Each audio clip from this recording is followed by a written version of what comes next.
Okay, y'all, so let's pick up where we left off in section 6.4. So there we're learning about conditional probability and independence. And one of the things that we've learned is that the so-called power rule, right? So let's just remember what that is, or sorry, not power rule, the product rule. So the product rule says that the probability, the joint probability of two events, so that is the probability of two events occurring at the same time. Whoa, sorry, y'all. A little clumsy today. Is equal to the probability of one of the events times the conditional probability of E given F, right? So remember, this is the probability of the event E given that the event F has already occurred. Okay, and we went over the colorblind mouse problem, and that served as a sort of introduction to how we use this product rule. Let's look at another example. So here we're going to say that F is, we draw a red card from a deck of 52 cards, and the event E will be, we draw a black card. So remember, there are black and red cards in a deck of cards. The hearts and the diamonds are red, and the clubs and spades are black. Okay, so first off, we can, by analysis, figure out what the conditional probability of E is given F has occurred, right? So one thing that's important here when we're thinking about the experiment that's being conducted is that we're drawing a card from the deck and then we're not replacing it, okay? So it's important that once we've taken out a card, we do not replace it. So without replacement. So what is the probability of drawing a black card given we've already pulled a red card out of the deck? Excuse me. So we've already removed one of the cards from the deck. Now we're asking, what's the probability that we'll draw a black card? Now, first, to assess this probability, we need to figure out how many cards still remain in the deck. We've taken one out, so there are only 51 left. Now, how many of those 51 are black cards? Well, we've removed one red card, so we've left all the black cards, so exactly half the deck is black, or half of a 52 card deck is black, but now there's only 51 cards. So this represents the conditional probability of drawing a black card given we've already pulled a red card out of the deck and did not put it back. Okay, so now what we want to do is calculate the joint probability. What's the probability of drawing given that we've already taken a red card from the deck, that will also draw a black card from the deck at the same time or directly after. So we know from the formula that this should be equal to P of F times P of E given F. So P of F, who is P of F? P of F is the probability of drawing a red card from the deck. So we know that that's precisely 1/2. So if we haven't pulled any other cards from the deck, we have a full deck, then exactly half of them are red. We figured out what this probability would be up here, so we simply put that in the right place. And multiplying this all together, we get 26 out of 102, which reduces to 31 out of 51. So this was just another application of the product rule. Okay, so let's look at let's recall now from the last lecture what it means when two events are independent. Okay, so recall that independence was conceptually the idea that the likelihood of one event occurring is not affected by the likelihood of the other event occurring.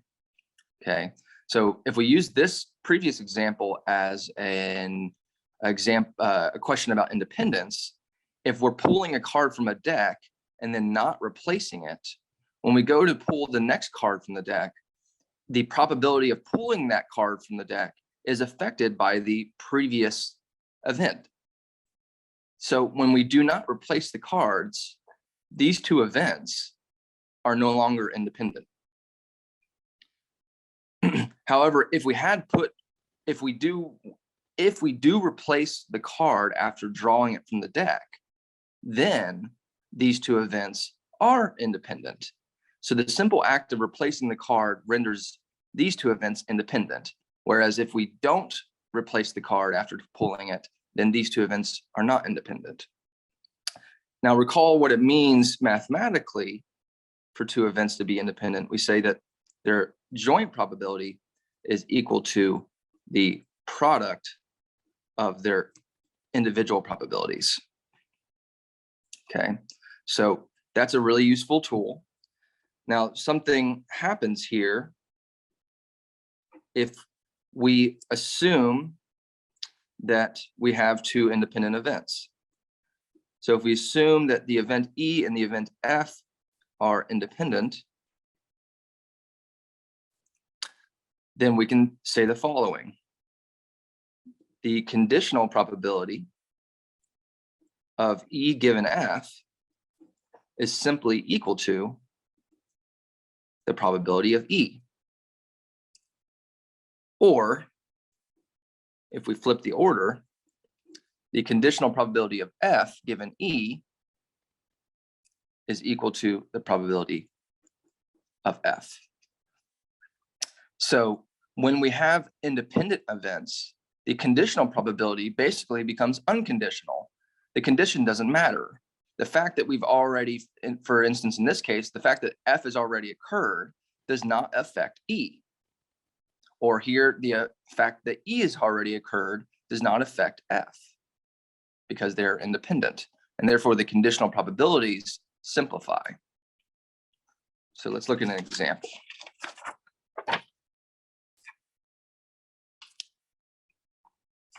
Okay, so how will we use this? Generally, we'll use this fact to show that two events are independent. So for this problem, we want to show that E and F are independent events. Okay. Sorry. So we're going to look at two examples. The first two events are E is we roll a 3 with a 6-sided die, and F is we roll a 6. Okay. So we want to assess whether or not these two events are independent. So really we should say question mark here. Are they independent? Well, we can test for this. So first, let's figure out what the individual probability of rolling a 3 is. There's exactly 1 3 on the 6 sides, and there are 6 total sides. So the probability of rolling a 3 is 1/6. Similarly, the probability of rolling a 6 is 1/6. So they're equally likely. That's what we expect. So now let's look at the conditional probability. One way to do this is to start by listing all the ways that F can occur. So what are all the ways that if we roll 2 die, that the second one will be a 6. So I failed to say that. Let me back up here and say this. These are two events, rolling a 3 and rolling a 6. The experiment that we're conducting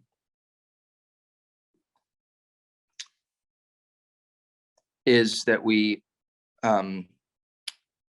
roll the die twice, so consecutively. Okay, so we're rolling the die twice. Now, if I want to figure out this conditional probability, then in this case, I'm assuming that F has already occurred, which means I've already rolled a 6. So let's look at all the ways that could happen. So we could roll a 6, then a 1. We could roll a 6, then a 2. We could roll a 6, then a 3. We could roll a 6, then a 4. We could roll a 6, then a 5. Or we could roll a 6, then a 6. So these are all the ways that we can first roll a 6, then roll something else. Okay. Now, that is the way that F can occur. So you can kind of think of this as given F. This is all the events where you would have a F is given. F has already occurred, and we're seeing what else would happen after it.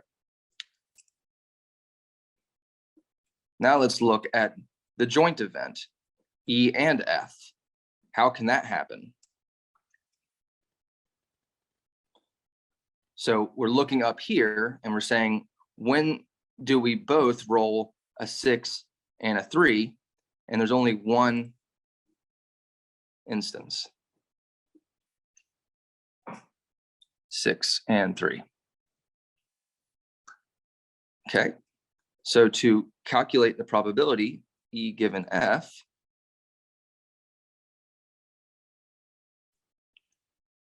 we're going to take the count of E and F and divide that by the count of F, which I'm writing here as given F, so that we understand that F has already occurred for this case. So the count of E and F is 1. The count of F is 1, 2, 3, 4, 5, 6. So E given F is 1/6. So if E and F are independent,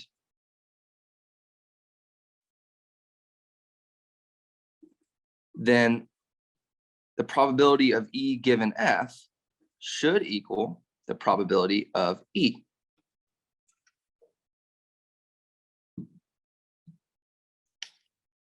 So is that true? We've got the probability of E given F here, which is 1/6.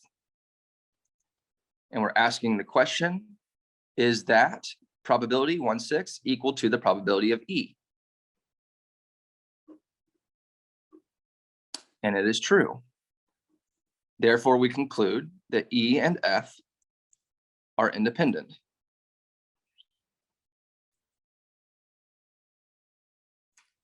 And so this is a way that we can use this observation, sort of an application of the product rule, to determine whether two events are independent. Okay, so let's look at another example.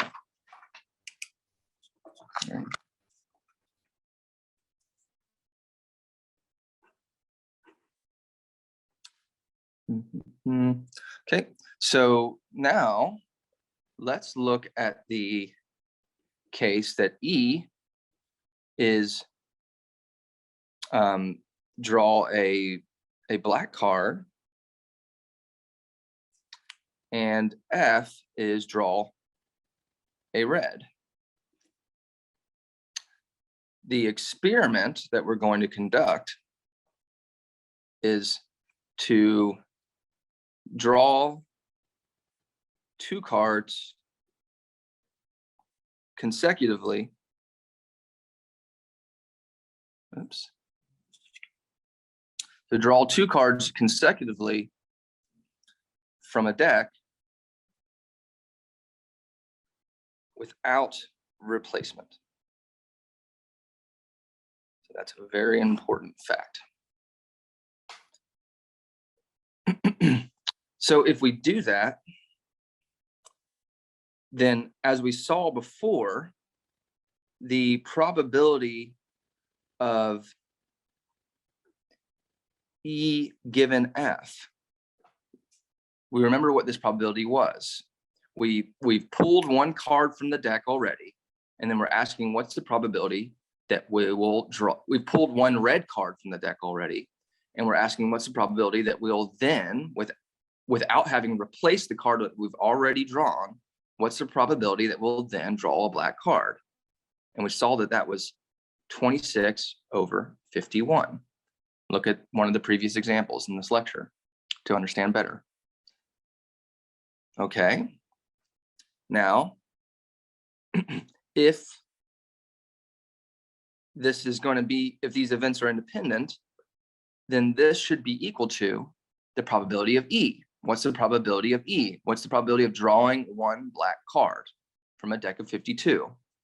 Well, it's 26/52. So we ask ourselves, are these 2 probabilities equal? Is 26/51 equal to 26/52? And the answer is clearly no. Therefore, E and F are not independent.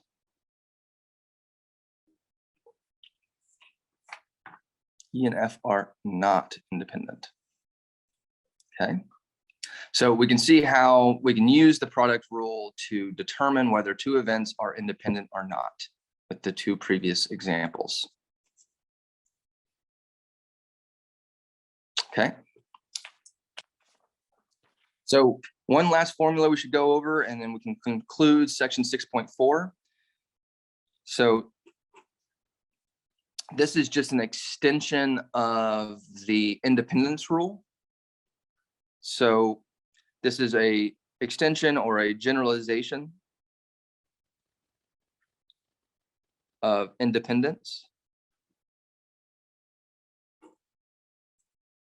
So we assume that we have events E1, E2, all the way up to En, where n is some positive integer.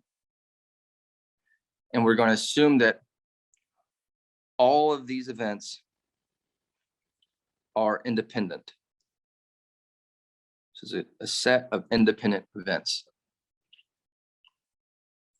Then the generalization to the independence rule says that if we're looking for the joint probability of all these events that are all independent, so the probability of E1 and E2 and E3 all the way up to En, the probability that all of those events will happen simultaneously is equal to the probability of E1 times the probability of E2, ...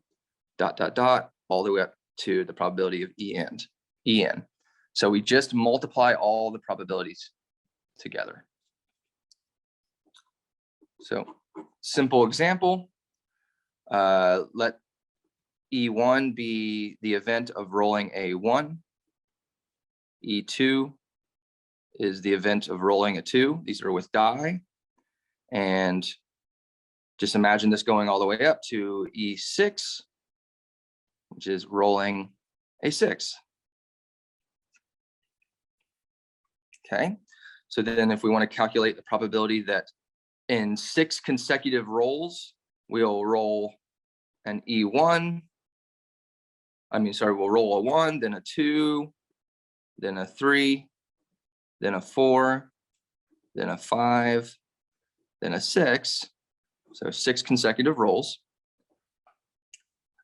And we know that all these events are independent. And we know that they're independent because currently I'm telling you they're independent, but we could also assess that for ourselves. Each roll of the die is independent from the previous roll.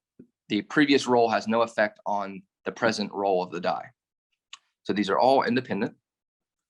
And so this big joint probability should be equal to the product of all the individual probabilities. Oops.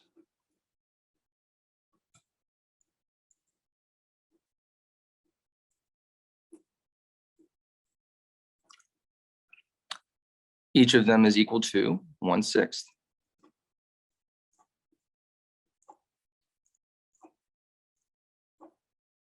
So that's 1, 2, 3, 4, 5, 6.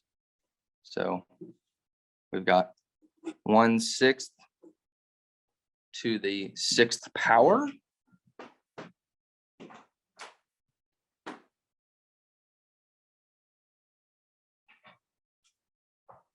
And that is equal to